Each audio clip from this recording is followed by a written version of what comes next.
So mga tol, kakatapos lang po ang bigating laban na knockout artist na si Ryan Garcia versus Oscar Duarte na ginanap sa Toyota Houston, USA.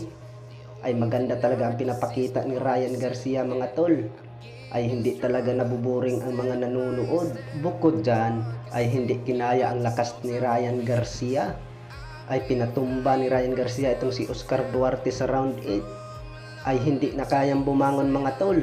Ay naabutan po sa bilang ng referee. Kaya pinahinto na lang ang laban.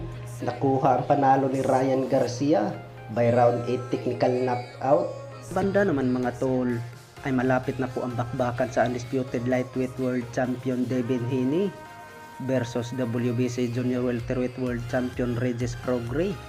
Sa hindi nakakaalam mga tol, ay amado itong si Devin Haney kay Regis Prograis. Sa tingin nila mga tol, ay kaya lang daw patulugin itong si Regis Prograis kay Devin Haney. Pero sa hindi nakakaalam, ay may banta itong si Regis Prograis kay Devin Haney. Ay hindi daw niya patagalin itong si Devin Haney. Bukod dyan, ay may dagdag pa si Regis Prograis. Ay kailangan daw niya na mananalo sa laban nila ni Devin Haney. Dahil po ay labanan ni Regis Prograis ang undefeated pound for pound king na si Terence Bud Crawford.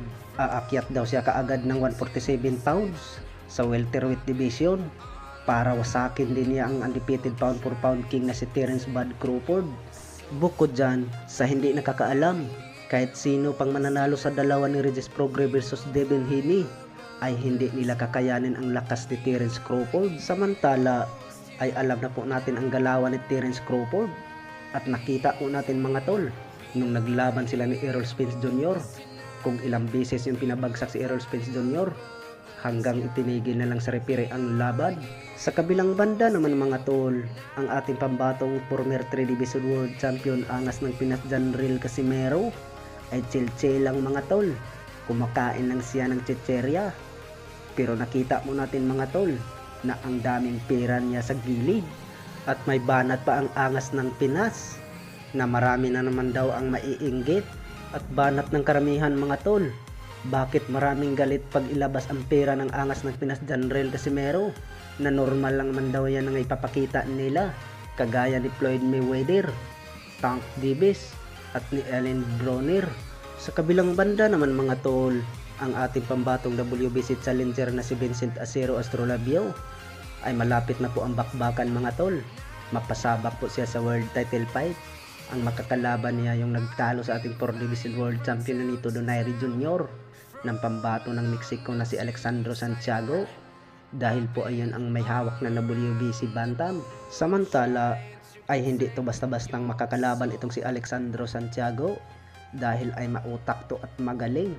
At nakita naman natin mga tol nung naglaban sila sa ating pambato na si Nonito Donaire versus Alexandro Santiago ay malakas naman sana ang ating pambato pero hindi lang makatama yung mga solid na lip hook ni Nonito Donaire. Bukod dyan ay prediction po ng karamihan.